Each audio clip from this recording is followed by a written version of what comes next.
Hi, I'm Loone. And my name's Ella, and this video will walk through our final year computer science project. We have created a health monitoring system called DiaPi. The motivation behind the system is for diabetics and health-conscious individuals to be more aware of their health metrics. We use a Raspberry Pi to collect user data, machine learning models for prediction analysis, and a web interface for data visualization. The core component of DiaPi is a Raspberry Pi Model 4B. The Raspberry Pi is connected to a laptop using a crossover Ethernet cable. We use two key sensors, the DS18B20 digital waterproof temperature sensor and the Max 3100 pulse oximeter to measure heart rate and blood oxygen.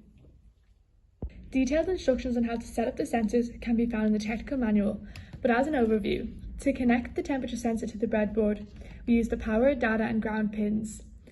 A 4.7 kilo ohm resistor is needed between the power and data pins, and jumper wires are used to connect to the Raspberry Pi. For the pulse oximeter, the header pins needed to be soldered onto the module, which allowed it to mount onto the breadboard. Jumper wires are then used to connect the Raspberry Pi GPIO pins and the Max 3100 pins. As mentioned previously, the Raspberry Pi operates in a headless configuration, allowing remote access from a laptop through SSH. All Raspberry Pi code can be found on our GitLab. For demonstration purposes, we are going to run a script that adds one entry for each sensor to the database. The best non-invasive location for the temperature sensor is under the arm, and it is recommended to use your index or middle finger for the pulse oximeter. Moving on to the database, we have a PostgreSQL database on Neon serverless platform. Our credentials to access it are stored in an environment file and never get pushed to our GitLab.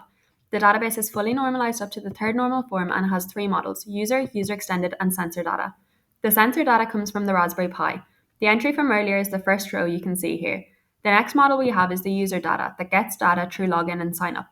We don't store passwords for Google logins like the top three entries, but for manual login, we encrypt the passwords with the make password function from Django's authentication system. A properly formatted string that includes the hashing algorithm, iterations, and salt is stored as the password. The user extended data comes from the health assessment quiz on the profile page that we will show later. Welcome to the DiaPi interface. The first step to get started is logging in. Continuing with email is the manual process using the hash password. Comprehensive validation is set for all fields. Continuing with Google redirects you to the secure DCU login with two-factor authentication. The medical disclaimer that appears when a user logs in must be accepted before continuing to use DiaPi. You're directed to the analysis page, which we'll talk more about later. The help page serves as a hub for all information and questions, including a search functionality. The profile page contains a health assessment quiz with validation at each step.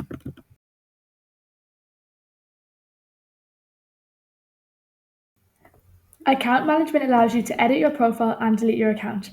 Coming back to the analysis page, the top three cards show graphs and statistics for the three health metrics.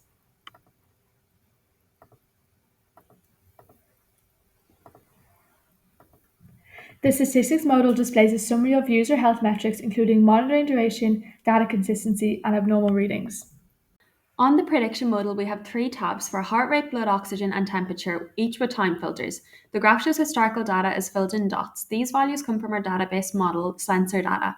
The forecast data is plotted as outline dots that we get from our random forest regression model. For machine learning, we use models random forest and isolation forest. Random forest regression for prediction analysis and isolation forest to detect anomalies. They are both trained using a Kaggle dataset called vital signs 2. Each time a model is changed, it needs to be retrained on the command line and then run to launch a Flask web server to make the prediction system available via API endpoints for the analysis page on the front end. Extensive testing was carried out throughout the DiaPi development process. User testing through 10 interviews directly helped us with development priorities. Hardware testing was carried out, including testing sensor connectivity. Our software testing included back-end testing using Django's testing framework, front-end testing using Jest and React testing library. Our system testing consisted of Cypress testing for end-to-end testing, a CI/CD pipeline which automated 7 stages of testing, and for performance testing we used Google Lighthouse for auditing pages. A special thank you to our project supervisor, Renaat Verbruggen.